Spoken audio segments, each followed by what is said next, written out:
하나님께서 오늘 우리에게 주시는 말씀은 요한복음 4장 10절에서 14절까지 말씀입니다. 요한복음 4장. 우리 같이 한 목소리로 읽도록 하겠습니다. 시작. 예수께서 대답하여 이르시되 내가 만일 하나님의 선물과 또 내게 물 좀 달라 하는 이가 누구인 줄 알았더라면 내가 그에게 구하였을 것이요 그가 생수를 내게 주었으리라. 여자가 이르되 주여 물기를 그릇도 없고 이 우물은 깊은데 어디서 당신이 그 생수를 얻겠사옵나이까. 우리 조상 야곱이 이 우물을 우리에게 주셨고 또 여기서 자기와 자기 아들들과 짐승이 다 마셨는데 당신이 야곱보다 더 크니까. 예수께서 대답하여 이르시되 이 물을 마시는 자마다 다시 목마르려니와 내가 주는 물을 마시는 자는 영원히 목마르지 아니하리니 내가 주는 물은 그 속에서 영생하도록 솟아나는 샘물이 되리라. 아멘. 오늘은 영원한 샘물, 영원한 생수라는 제목으로 말씀을 나누도록 하겠습니다. 제가 여러분도 아시지만 이제 일단 미국에 들어왔었잖아요. 미국에 왔다가 그 다음날 이제 아버님이 소천하셨다는 소식을 들었습니다. 근데 여러분, 제가 아버님 소천하셨다는 소식을 듣고 가장 먼저 들었던 생각이 뭔지 아십니까? 예수 복음을 좀 더 나눴으면 좋았을 텐데. 그냥 그 마음이 먼저 이렇게 들더라고요. 내가 좀 더 예수 복음을 나눴으면 좋았을 텐데. 이렇게 급하게 가실 줄 알았다면 성경 다른 본문으로 말씀 나누고 예배 인도한 게 아니라 예수님 말씀만 더 나눴을 텐데. 그런 생각이 들었어요. 그래도 내년까지는 살아계실 거라 생각했기 때문에. 그런데 막상 아버님께서 소천하시니까 예수 복음을 좀 더 나누지 못한 게 크게 그렇게 안타깝더라고요. 그렇다고 저희 아버님이 믿음이 없거나 천국 확신이 없으셨다는 이야기가 아닙니다. 누구보다 믿음이 있으셨고요. 아까 말씀드렸지만 마지막 우리 가족 다 같이 드린 예배에서도 다 한 명 한 명 그 힘드신 가운데서 자리에 앉으셔서 축복기도 해주셨어요. 그런데 여러분, 이생과 내세를 축복하는 가장 가치 있는 말씀이 복음입니다. 여러분 이거 믿으시기 바랍니다. 그걸 제가 아니까.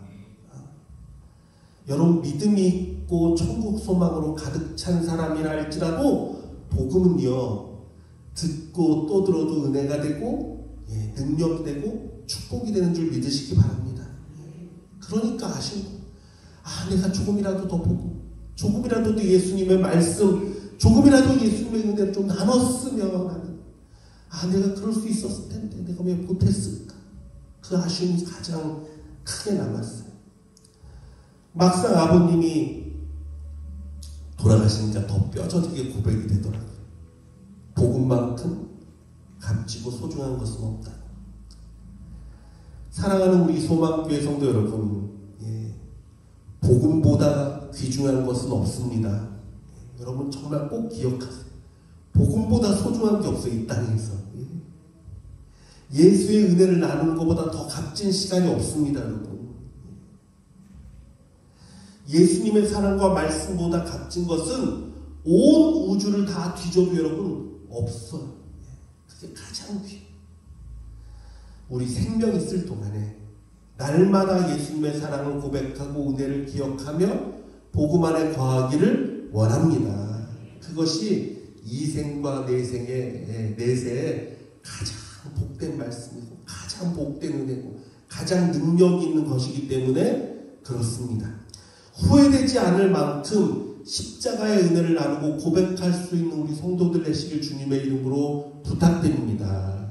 이것이 땅에서 우리가 할 수 있는 가장 값지고 복된 일이기 때문에 그렇습니다. 오늘 본문의 예수님은 생수를 말씀하십니다. 여러분 사실 물과 생명은 뗄래야 뗄 수 없는 관계에 있습니다. 현대 과학자들이 화성에 이제 무인 탐사기를 보내잖아요. 화성까지. 예. 그 무인 탐사기까지 보내면서 찾으려는 것이 무엇인지 아십니까? 물의 흔적이에요. 과연 이 땅에 물이 있는가? 화성에도 물이 있는가? 왜 그렇습니까? 물이 없는 곳에는 어떠한 생명도 존재할 수 없다는 것을 알기 때문이에요. 예. 물이 생명이에요. 성경에서도 그래서 이 물은요 아주 중요한 주제입니다. 광야에 출애굽한 이스라엘이 물이 없어서 고통받을 때 하나님은 모세를 통해서 반석에서 물이 솟아나게 하셨습니다. 또한 에스겔의 환상 속에서도요 성전에서 흘러내리는 모든 물이 이 물이 죽어가는 땅과 생물을 살리는 생수가 되어서 강이 되어서 흘러가는 환상을 보여주셨고요. 신약의 마지막에 있는 요한계시록에서도 천국의 어린 양의 보좌로부터 생명수의 강이 흐르는 그런 장면을 우리에게 보여주고 있습니다. 그런데 여러분 이 생명수의 정체는 다른 것이 아닌 예수님이 십자가에서 흘리신 그 보혈을 뜻하는 것인 줄 믿으시기 바랍니다. 그게 생명이에요. 그게 보혈이에요. 예. 못 박히신 그 손과 그 볼에서, 그 발에서 나를 살리는 그 보혈의 생수가 흘러나왔고요. 옆구리에 찔리신 그 참자국에서 흘러내리던 물과 피가 바로 죄로 죽은 나를 살리는 생명의 생수였습니다. 여러분 우리를 살리는 것은 그거밖에 없습니다. 예수 보혈, 예수 은혜. 이것이 바로 진정한 생수의 은혜입니다. 그 보혈이 나의 죄를 씻고 그 보혈이 죽은 나를 살리고 그 보혈이 우리를 영생으로 인도하고 그 보혈이 우리를 천국으로 안내하기 때문에 그렇습니다. 오늘 본문에는 삶에 찌든 한 사마리아 여인이 등장합니다. 이 여인의 모습을 자세히 살펴보면 날카롭습니다. 사납습니다. 신경질적입니다. 예. 따스한 예수님의 말씀에서도 비꼬며 대답하는 그녀의 모습을 볼 수 있어요. 우리는 이 모습을 통해서 이 여인의 삶이 얼마나 찌들려 있고 얼마나 날카로워졌는지 그녀의 내면을 볼 수 있게 됩니다. 말씀을 한번 볼까요? 예수님이 말씀하십니다. 예수께서 대답하여 이르시되 내가 만일 하나님의 선물과 또 내게 물 좀 달라 하는 이가 누구인 줄 알았더라면 내가 그에게 구하였을 것이요 그가 생수를 내게 주었으리라. 예수님의 말씀이 무엇입니까? 내가 너에게 생수를 줄 수 있다. 너가 구하면 내가 너에게 영원토록 마르지 않는 생명의 물을 주겠다. 이 말씀이잖아요. 근데 여자가 이렇게 대답합니다. 여자가 이르되 주여 물기를 그릇도 없고 이 우물은 깊은데 어디서 당신이 그 생수를 얻겠사옵나이까? 우리 조상 야곱이 이 우물을 우리에게 주셨고 또 여기서 자기와 자기 아들들과 짐승이 다 마셨는데 당신이 야곱보다 더 크니까 예, 여러분 이 말을 보세요. 당신이 야곱보다 더 크니까 이 말을 쉽게 말하면 무엇인지 아십니까? 잘난 척하지 마세요. 이 말이에요. 이 말이에요. 우리 조상 야곱이 우리에게 준 이 생수의 우물 앞에서 생수를 논하는 그 잘난 척은 이제 그치세요. 이 말이에요. 당신이 그보다 큰 자가 아니지 않습니까? 이 말이에요.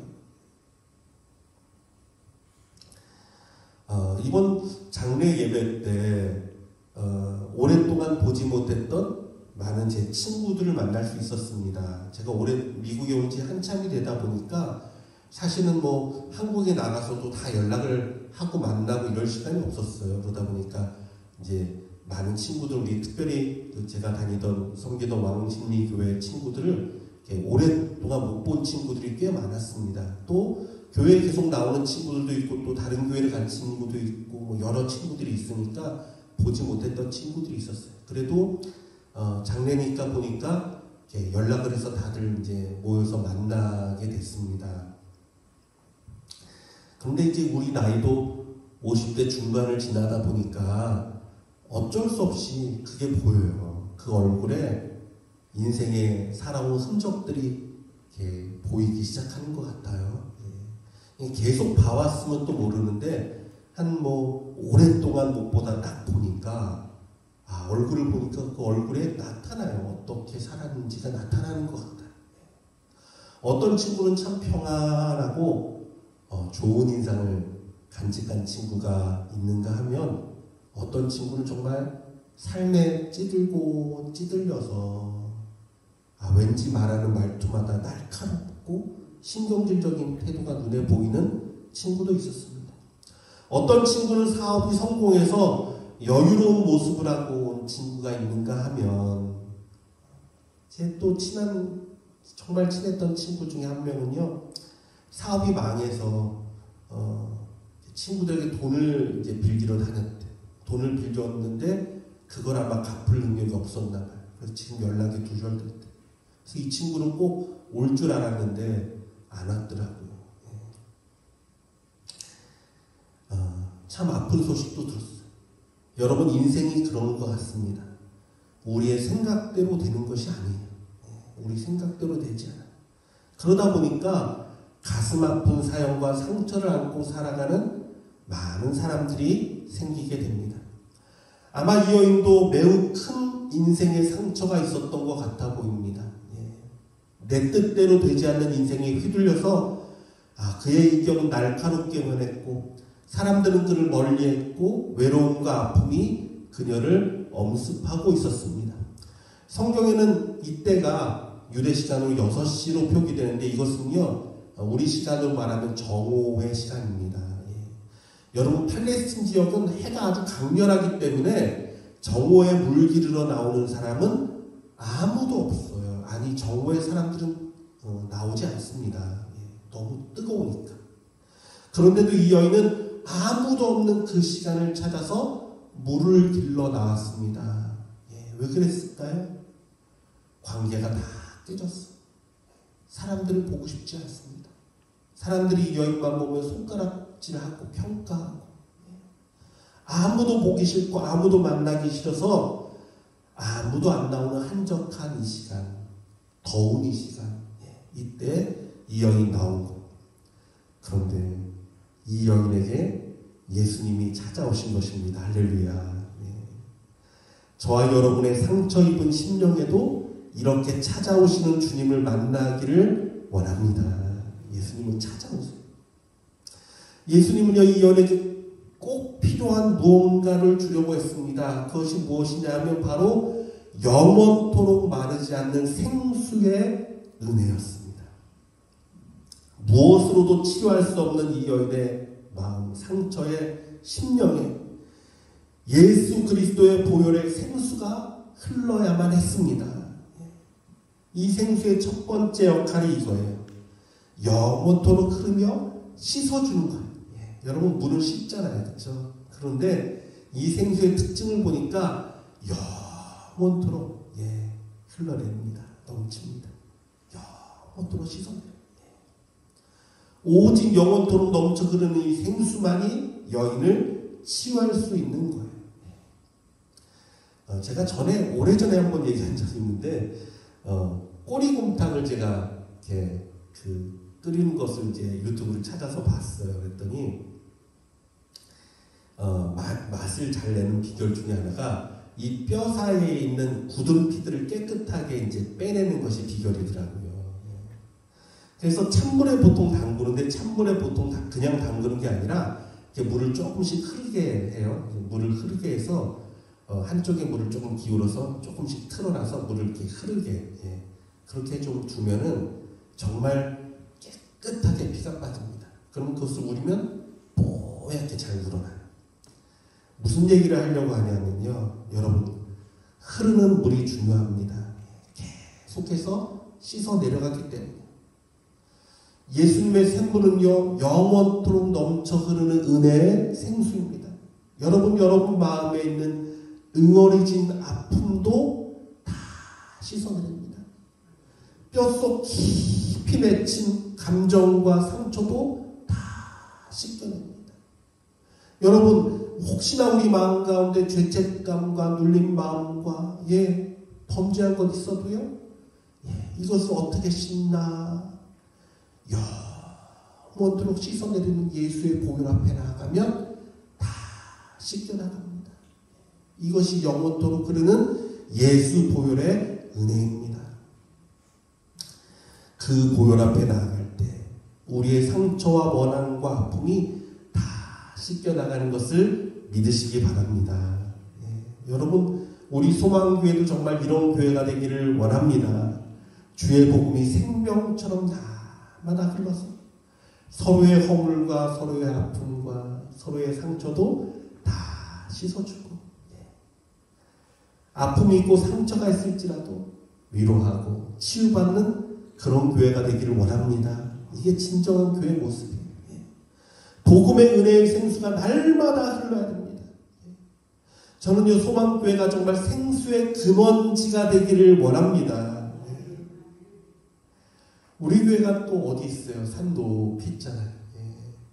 여기서부터 정말 생수가 흘러내려가서 여러분, 우리들뿐만 아니라 토렌스와 이 LA 지역에 있는 모든 상처와 모든 아픔도 다 씻어내릴 수 있기를 원합니다. 또한 생수의 능력은요, 모든 것에 생명을 가져다주는 능력이 있습니다. 여러분, 이집트에 가면 나일강이 있죠. 나일강은 축복의 강입니다. 이집트가 번영할 수 있었던 것은 이 나일강 때문인데, 특별히 이 나일강이 그 온 땅에 축복을 내릴 수 있었던 이유는요, 1년에 한 2차례 이상 이게 범람한다고요. 넘친다고요. 우리 생각에는 나일강이 넘쳐 흐르면 재앙이 아닌가 생각하기 쉽지만 아니에요. 이 물이 넘칠 때마다 메마른 그 사막 같은 땅에요, 물이 다 공급이 됩니다.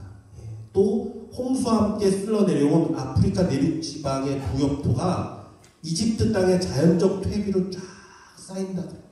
그래서 그 물로다가요, 이집트는 풍요로운 농사를 질 수 있습니다. 그래서 그 나라가 강대했던 거예요. 그래서 그 땅이 옥토가 됐습니다.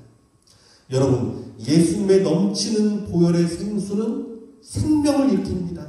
닿는 것마다 새롭게 되고 닿는 것마다 생명을 얻습니다.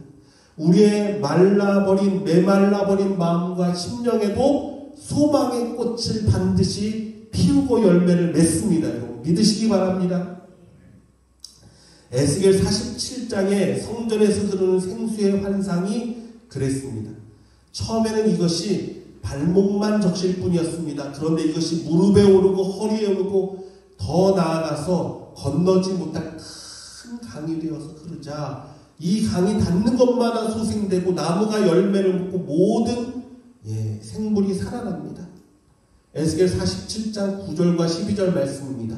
이 강물이 이르는 곳마다 번성하는 모든 생물이 살고 또 고기가 심이 많으리니 이 물이 흘러 들어가므로 바닷물이 되살아나겠고 이 강이 흐르는 각처에 모든 것이 살 것이며 좌우 강가에는 각종 먹을 과실나무가 자라서 그 잎이 시들지 아니하며 열매가 끊이지 아니하고 달마다 새 열매를 맺으리니 그 물이 성소를 통하여 나옵니다. 그 열매는 먹을 만하고 그 잎사귀는 약 재료가 되리라. 아멘. 여러분, 이것이 무엇을 말합니까? 예수 보혈의 능력을 말합니다. 여러분, 예수의 보혈에 닿는 자마다 새롭게 될 것입니다. 소망을 얻게 될 것입니다. 살아나게 될 것입니다. 여러분, 그러므로 예수의 보혈을 날마다 적시는 자들 되기 원합니다. 예수의 보혈 앞에 나아가는 심령 되기를 원합니다. 우리 소망교회를 통해서 생명의 생수가 넘치기를 원합니다. 그러한 복음의 생수가 닿는 자마다 구원하고 닿는 자마다 치료하는 놀라운 은혜가 흐르기를 원합니다. 주의 보혈 능력이 또다 주의 피 믿으오 주의 보혈 그 어린 양의 매우 귀중한 피보다. 아멘. 이 생수의 은혜를 만난 여인에게 놀라운 변화가 일어나기 시작합니다. 그녀의 마음의 상처가 치유되었습니다. 그토록 꺼려하던 마을 사람들에게 달려가서 외치기 시작합니다. 내가 행한 모든 일을 내게 말한 사람을 와서 보라. 이는 그리스도가 아니냐. 그전에는 이 사람들을 피해서 아무도 나오지 않는 시간에 홀로 나왔던 이 여인이 예수의 보혈로 모든 것이 치유받자 그 힘들었던 모든 것이, 그 상처가 이제는 아무것도 아닌 게 됐어요. 아무것도 아니에요. 오히려 기쁨이 가득했습니다. 감격이 가득했습니다. 능력이 가득했습니다. 충만이 가득했습니다. 마을로 뛰어들어갔습니다. 와 봐라, 이분이 그리스도가 아니냐 외치기 시작했습니다.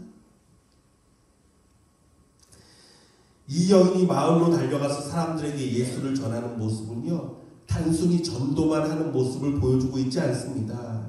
예수의 보혈의 은혜, 생수의 은혜로 충만한 심령이 더 이상 공허함이나 외로움이 그를 주관하지 못하는 모습을 보여줍니다. 은혜 받은 자의 기쁨이 가득하며 소망이 넘쳐 흐릅니다. 그녀의 인생이 복음으로 충만해졌습니다. 진정 거듭난 삶을 살게 된 것입니다. 여러분, 이 생수의 은혜가 우리에게도 동일함을 믿으시기 바랍니다. 복음에 충만한 사람은요, 얼굴이 달라요. 여러분, 달라요. 예, 다릅니다. 여러분도 한번 거울 앞에 서서 여러분의 자화상을 한번 보십시오. 나는 과연 어떤 인생을 살았는가? 아니, 내 얼굴에는 과연 뭐가 나타나는가? 내 인생에, 내게 새겨진 인생의 무게는 과연 어떤 모습으로 나를 바꾸어 놓았는지 여러분 돌아볼 수 있기를 원합니다. 부탁하기는 예수의 십자가의 은혜가 여러분의 인생을 바꿔놓기를 원합니다. 영원토록 흐르는 생수의 은혜, 마르지 않는 축복의 사랑이 여러분의 메마른 심령과 상한 가슴을 메워서 다시금 소망과 예수의 행복으로 꽃피우기를 원합니다. 그 보혈은 능력이 있습니다. 그 보혈은 능히 가능합니다. 왜? 한 번만 씻고 한 번만 흐른 것이 아니라 영원토록 계속 흘러서 우리를 정결케 하고, 계속 흘러서 우리를 새롭게 하고, 계속 흘러서 우리 마음에 굳었던 모든 것들, 심령에 맺혔던 모든 것도 다 풀고 다 거룩하게 하고 다 정결하게 하기 때문에 이러한 마르지 않는 축복의 사랑이 우리 모두의 메마른 심령과 상한 가슴을 메워서 다시금 소망과 예수의 행복으로 꽃피우기를 원합니다. 그런데 한 가지 우리가 기억해야 되는 것은 이 샘물은 저와 여러분이 벌써 소유하고 있다라는 것이에요. 예수를 만난 우리, 예수를 고백한 우리, 예수로 거듭난 우리의 마음에는 이 생수가 있습니다. 그런데 문제는 무엇입니까? 그 생수의 물에 근심의 돌덩이, 미움의 돌덩이, 무관심의 돌덩이, 그것들을 하나 둘씩 던져놔서 그 생수가 꽉 막혀있지 않습니까? 흘러 넘쳐야 할 보혈의 은혜와 감사와 찬양이 혹시 그 돌들로 꽉꽉 눌려있지는 않습니까? 생수가 넘쳐 흘러야 하는데 그것을 막고 있는 이 근심의 돌덩이들, 미련한 그 돌덩이들이 있다면 지금 이 시간 다 빼내고 다시금 정결케 하기를 원합니다. 그 생수로 다시금 우리의 삶에, 우리의 가정에, 우리의 교회에 흐르게 해야 합니다. 우리의 삶 가운데 허망이나 절망이나 상처이나 아픔이 있다면 그 생수의 근원으로 나아오십시오. 그리고 그 생수의 근원을 오염시키는 우리 삶의 찌꺼기들을 제거하고 생수의 근원이신 예수의 보혈에 우리를 적시기를 원합니다. 우리 찬양 가운데 이런 찬양이 있습니다. 내 갈급함, 어느 것으로 채울 수 없네. 내 갈급함, 상한 나의 심정에 내 갈급함, 부르짖는 소리 들었어. 이게 애타는 우리의 인생이죠. 근데 그 다음에 틀려집니다. 내 갈급함, 주의 음성 들리네. 그 음성이 무엇입니까? 내게로 나오라. 영원히 목마른 적이 없으리. 내게로 나오라. 가까이 생수의 근원 되신 주께 내게로 나오라. 주님 말씀하십니다. 사랑하는 성도 여러분, 우리의 갈급한 마음, 우리 인생의 상처, 우리 인생의 모든 것 예수 앞에 나아가서 그 생수로 우리를 적시고 영원히 마르지 않는 은혜로 우리를 채우는 저와 여러분 되기를 주님의 이름으로 부탁드립니다. 사랑하는 예수님, 이 귀한 생수를 우리에게 주시기 위해 십자가에 달리셔서 그 보혈의 피를 흘려주시고 그 옆구리에 찔린 창자로 물과 피를 아낌없이 다 쏟아주신 주님의 은혜에 감사를 드립니다. 오늘도 이 은혜를 우리에게 부어주시기 위해 내게로 나오라. 내가 너희에게 값없이 부어주시라 말씀하시는 그 은혜의 음성을 듣습니다. 우리 소망교회 성도들 그 십자가의 보혈 가운데 나아가 그 은혜의 생수를 누리는 자들 되게 하여 주옵소서. 우리의 마음 가운데 그 생수의 물을 주셨사오니 날마다 그것을 퍼올려서 예수의 보혈로 충분한 자들 되기 원합니다. 하나님, 우리의 삶이 우리를 억누를 수 없습니다. 우리의 환경이 우리를 억누를 수 없습니다. 끊임없이 부어지는 예수의 축복의 생수가 있기 때문입니다. 우리의 마음에 응어진 것, 응어리진 것들, 상처받은 것들도 예수의 보혈에 깨끗하게 씻어주실 줄 믿습니다. 새롭게 하여 주시고 정결케 하여 주시고 온전케 하여 주셔서 예수로 인해 충만한 자들 되게 하여 주시고 예수로 인해 행복한 자들 되게 하여 주시고 예수로 인해 능력 있는 우리 성도들 되게 하여 주시옵소서. 지금은 우리 주 예수 그리스도의 은혜와 하나님의 극진하신 사랑과 성령님의 위로감동 역사하시는 충만하신 은혜가 내게로 나오라. 내가 너에게 값없이 부어주리라 말씀하시는 주의 음성을 듣고 주님 앞에 나아가 그 생수로 목을 적시고 그 생수로 우리의 심령을 적시는 사랑하는 여기 모인 모든 소망교회 성도들과 우리 선교사님과 또한 이 땅과 열방 가운데 지금부터 영원토록 항상 함께 계시기를 축원하옵나이다. 아멘.